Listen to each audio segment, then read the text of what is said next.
ओम शांति। बाबा good morning. आज बाबा के 2 जून 2022 के महावाक्य हैं। बाबा ने सार में कहा, मीठे बच्चे, सत्य बाप तुम्हें सत्य बात सुनाते हैं। ऐसे सच्चे बाप से सदा सच्चा रहना है। अंदर में कोई भी झूठ कपट नहीं रखनी है। बाबा ने प्रश्न पूछा, संगम पर तुम बच्चे किस कॉन्ट्रास्ट को अच्छी तरह से जानते हो? तो बाबा ने उत्तर में कहा, ब्राह्मण क्या करते और शूद्र क्या करते, ज्ञान मार्ग क्या है और भक्ति मार्ग क्या है, उस जिस्मानी सेना के लिए युद्ध का मैदान कौन सा है और हमारा युद्ध का मैदान कौन सा है, ये सब कॉन्ट्रास्ट तुम बच्चे जानते हो। सतयुग अथवा कलयुग में इस कॉन्ट्रास्ट को कोई नहीं जानता। गीत क्या सुना? माता ओ माता। ओम शांति। ये है भारत माताओं की महिमा।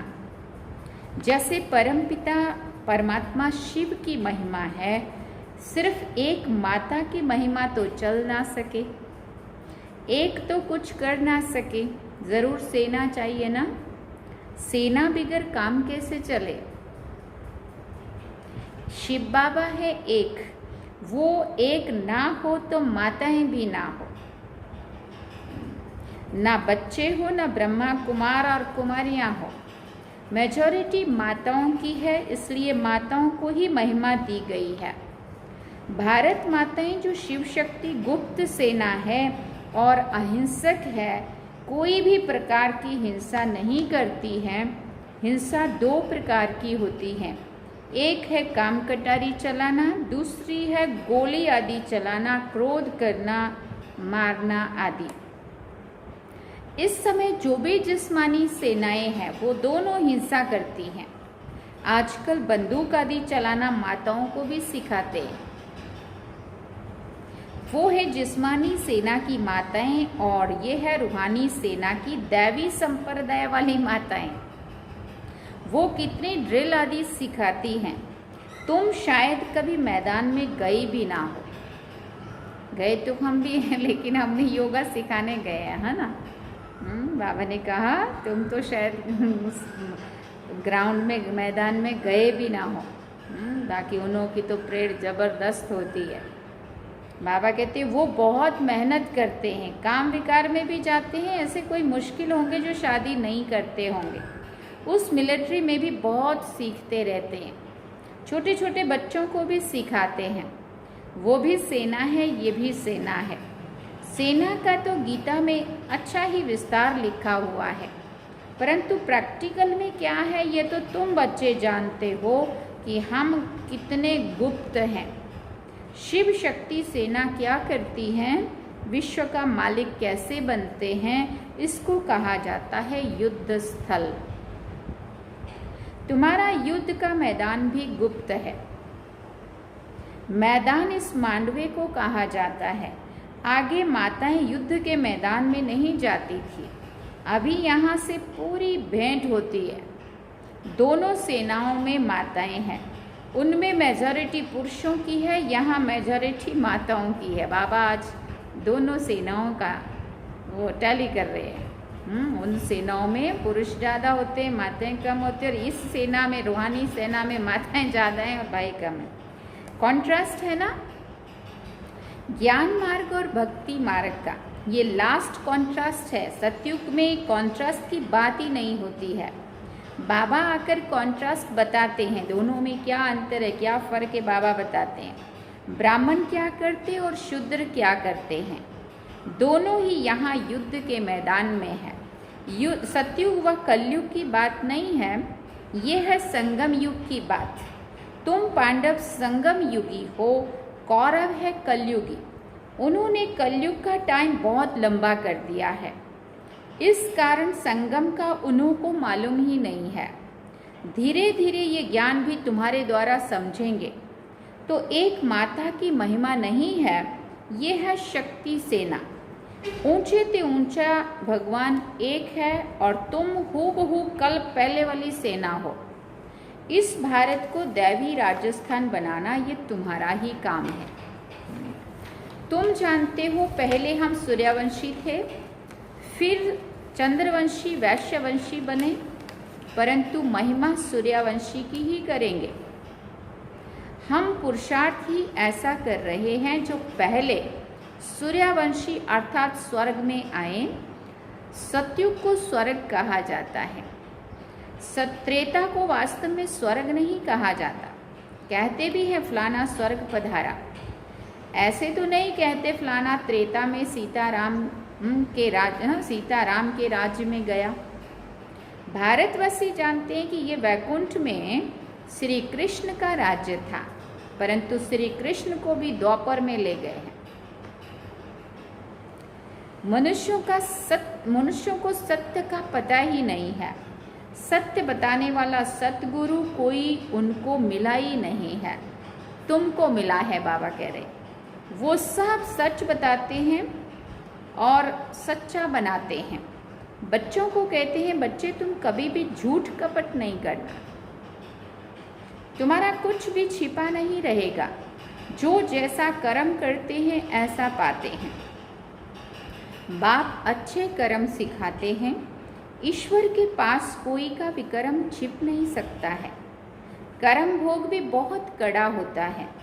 भले तुम्हारा ये अंतिम जन्म है तो भी सजा तो खानी पड़ेगी, क्योंकि अनेक जन्मों का हिसाब किताब चुकतू होना है ना। बाबा ने समझाया है काशी कलवट खाते हैं तो जब तक प्राण ना निकले, तब तक भोगनी पड़ती है। बहुत कष्ट सहन करना पड़ता है। एक तो कर्म भोग बीमारी आदि का, दूसरा फिर विकर्मों की सजा। उस समय कुछ बोल नहीं सकते हैं, चिल्लाते रहते हैं, त्राही त्राही करते हैं।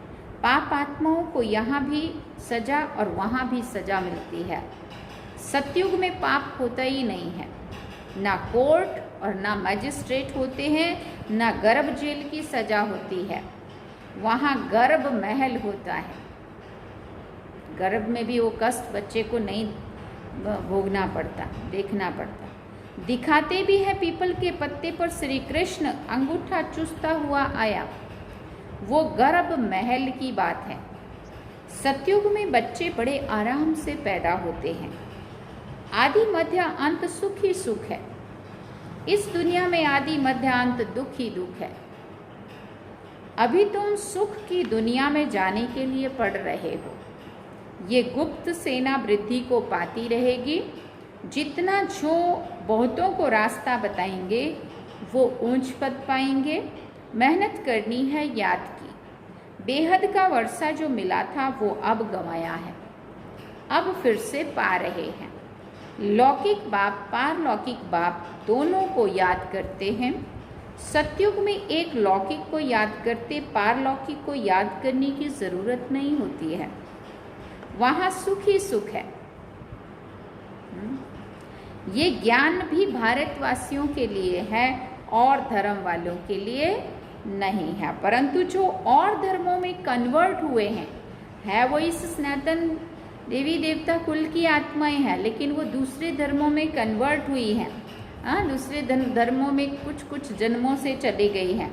वो निकल आएंगे, आकर योग सीखेंगे। उनको यहाँ अच्छा लगेगा। योग पर समझाने के लिए तुमको निमंत्रण मिलता है तो तैयारी करनी चाहिए। समझाना है क्या तुम भारत का प्राचीन योग भूल गए हो? भगवान कहते हैं मन मना भव। परमपिता परमात्मा कहते हैं निराकारी बच्चों को कि मुझे याद करो तो तुम मेरे पास आ जाएंगे। तुम आत्मा इन ऑर्गन्स से सुनती हो। मैं आत्मा इन ऑर्गन्स के आधार से सुनता हूँ। मैं सबका बाप हूँ। मेरी महिमा सब गाते हैं। सर्वशक्तिवान, ज्ञान का सागर, सुख का सागर, आदि आदि। ये भी टॉपिक अच्छी है। शिव परमात्मा की महिमा और श्री कृष्ण की महिमा बताओ। अब जज करो कि गीता का भगवान कौन है। ये जबरदस्त टॉपिक है। इस पर तुम्हें समझाना है। बोलो हम जास्ती समय नहीं लेंगे, 1 मिनट दें तो भी ठीक है। भगवान उवाच मन मना भव मामेकम याद करो तो तुम स्वर्ग का वर्षा में तो तुम्हें स्वर्ग का वर्षा मिलेगा। बाबा पूछते ये किसने कहा? निराकार परमपिता परमात्मा ने ब्रह्मा तन द्वारा ब्राह्मण बच्चों को कहा। इनको ही पांडव सेना कहा जाता है। रूहानी यात्रा पर ले जाने के लिए तुम पंडे हो।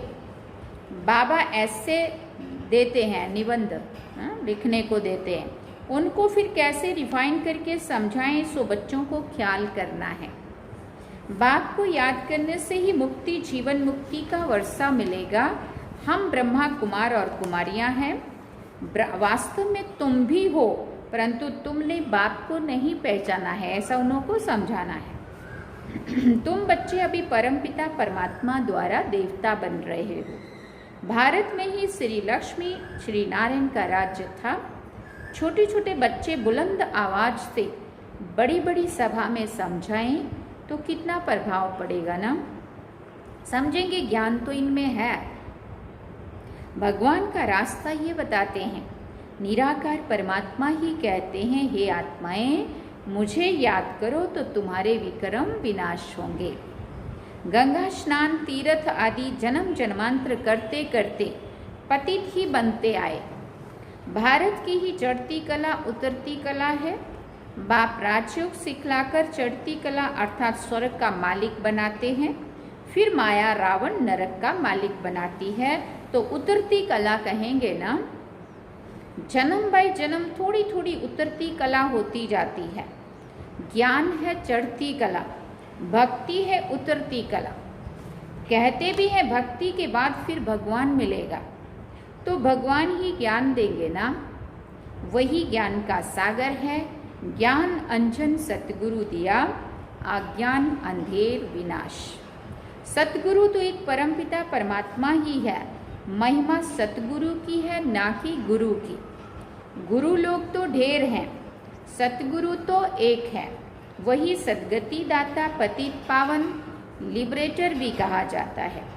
अभी तुम बच्चे भगवान वाच सुनते हो। मामेकम याद करने से तुम आत्माएं शांति धाम में चली जाएंगी। वो है शांति धाम, वो है सुख धाम, और ये है दुख धाम। क्या इतना भी नहीं समझते? बाप ही आकर पतित दुनिया को पावन दुनिया बनाते हैं। तुम जानते हो बेहद का सुख देने वाला बेहद का बाप है। बेहद का दुख रावण देते हैं, वो है बड़ा दुश्मन। ये भी कोई को पता नहीं है कि रावण राज्य को पतित राज्य क्यों कहा जाता है। अब बाप ने सारा राज हमको समझाया है। हर एक में ये 5-5 विकार प्रवेश हैं, इसलिए 10 शीश वाला रावण बनाते हैं। ये बात विद्वान पंडित भी नहीं जानते हैं। अब बाप ने समझाया है राम राज्य कब से कहाँ तक चलता है। ये बेहद की हिस्ट्री ज्योग्राफी समझाते हैं। रावण है बेहद का दुश्मन भारत का। उसने कितनी दुर्गति की है। भारत ही हेवन था जो भूल गए हैं। अभी तुम बच्चों को बाप की श्रीमत मिलती है। बच्चे बाप को याद करो। अलिफ और बे, परमपिता परमात्मा स्वर्ग की स्थापना करते हैं, रावण फिर नरक स्थापन करते हैं। तुमको तो स्वर्ग स्थापन करने वाले बाप को याद करना है। भले गृहस्थ व्यवहार में रहो, शादी पर भी जाओ, शादी आदि पर भी जाओ। जब फुर्सत मिले तो बाप को याद करो। कितना सहज है।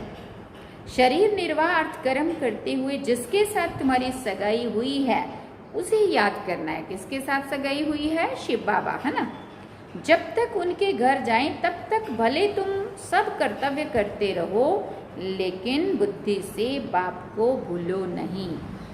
अच्छा, मीठे मीठे सिकिल दे बच्चों प्रति माता पिता बाप दादा का याद प्यार और गुड मॉर्निंग। रूहानी बाप की रूहानी बच्चों को नमस्ते।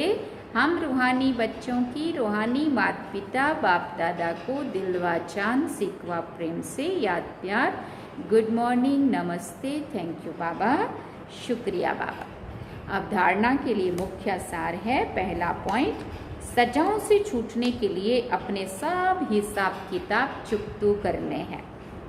सच्चे बाप से कुछ भी छिपाना नहीं है, झूठ कपट का त्याग करना है, याद की यात्रा में रहना है। दूसरी बात, जैसे बाप अपकारियों पर भी उपकार करते हैं, ऐसे सब पर उपकार करना है, सबको बाप का सत्य परिचय देना है। वरदान में बाबा ने कहा, ईश्वरीय संस्कारों को कार्य में लगाकर सफल करने वाले सफलता मूर्त भव। ईश्वरीय संस्कारों को कार्य में लगाकर सफल करने वाले सफलता मूर्त भव। जो बच्चे अपने ईश्वरीय संस्कारों को कार्य में लगाते हैं, उनके व्यर्थ संकल्प स्वतः ही खत्म हो जाते हैं। सफल करना माना बचाना या बढ़ाना। ऐसे नहीं कि पुराने संस्कार ही यूज करते रहो और ईश्वरीय संस्कारों को बुद्धि के लॉकर में रख दो। जैसे कईयों की आदत होती है ना, अच्छी चीज़ें व पैसे बैंक अथवा अलमारियों में रखने की। पुरानी वस्तुओं से प्यार होता है, वही यूज़ करते रहते हैं। यहाँ ऐसे नहीं करना। यहाँ तो मनसा से, वाणी से, शक्तिशाली वृत्ति से अपना सब कुछ सफल करो तो सफलता मूर्त बन जाएंगे। स्लोगन में बाबा ने कहा, बाप और मैं ये छत्र छाया है, ये छत्र छाया साथ है तो कोई भी विघ्न ठहर नहीं सकता। बाप और मैं ये छत्र छाया साथ है तो कोई भी विघ्न ठहर नहीं सकता। अच्छा, ओम शांति। सभी ब्राह्मण बच्चों प्रति विशेष अटेंशन। परमात्मा महावाक्य, एक बल एक भरोसा, अर्थात सदा एक निश्चय हो कि जो साकार की मुरली है वही मुरली है, जो मधुवन से श्रीमत मिलती है वही श्रीमत है। बाप सिवाय मधुवन के और कहीं मिल नहीं सकता है। सदा एक बाप की पढ़ाई में निश्चय हो। मधुवन से जो पढ़ाई का पाठ जाता वही पढ़ाई है, दूसरी कोई पढ़ाई नहीं है। अगर कहाँ भोग आदि के समय संदेशी द्वारा बाबा का पाठ चलता है तो ये सब बिल्कुल रॉन्ग है, ये भी माया है। इसको एक बल एक भरोसा नहीं कहेंगे। मधुवन से जो मुरली आती है उस पर ध्यान दो, नहीं तो और रास्ते पर चले जाएंगे। माया ले जाएगी, कहीं कहीं और भटका देगी। मधुवन में ही बाबा की मुरली चलती है, मधुवन में ही बाबा आते हैं। इसलिए हर एक बच्चा ये सावधानी रखे, नहीं तो माया धोखा दे देगी। ये है सभी ब्राह्मण बच्चों प्रति विशेष अटेंशन। परमात्मा महावाक्य, ये बाबा के कहे हुए महावाक्य हैं। जो इशारा दिया अभी जो चल रहा है ना पार्ट अलग, और एक बाबा आ गया, कोई बहन बोलती है उसमें बाबा आ गया और कितने लोग उसके पीछे जा रहे हैं। ये भी माया का रूप है एक, जो वो हम बच्चों को चेक करने आई है। अब इसमें से कितने कच्चे और कितने पक्के निकलते, कितने टूट के माया के बन जाते बाबा समझ के, और कितने बाबा के पक्के एक बल एक भरोसे पे टिकते हैं। इसलिए विशेष ये बाबा के महावाक्य जो हम सब ने सुने, इस पे ध्यान देंगे। बाबा ने कहा एक मुरली एक पढ़ाई, मधुवन में ही बाबा आता है, मधुवन से जो मुरली मिलती है वही श्रीमत है। और कोई भी अगर कहीं पे भी कुछ भी सुनने को मिलता है, मिल भी रहा है, तो उन चीज़ों पे ध्यान ना दे करके बाबा के ऊपर बाबा, मुरली और मधुवन, ये तीनों चीज़ें याद रखें और बाबा को याद करें, माया से अपने आप को बचाते चलें। अच्छा, ओम शांति। आज बाबा ने सार में कहा, मीठे बच्चे, सत्य बाप तुम्हें सत्य सुनाते हैं, ऐसे सच्चे बाप से सदा सच्चे रहना है। अंदर में कोई भी झूठ कपट नहीं रखनी है। और गीत सुना, माता ओ माता तू सबकी भाग्य विधाता, तू जग की भाग्य विधाता। ये थे बाबा के आज के महावाक्य। जून मास शुरू हो गया है और जून मास में एक तो मम्मा का दिन 24 जून, उसके पहले सरला दीदी का गुजरात के लिए सरला दीदी का 6 जून और पंजाब जलंधर वाले राज दीदी का 12 जून, मम्मा का 24 जून। तो ये 3 महान आत्माओं मम्मा की भुजाओं का मम्मा का दिन जून मास है।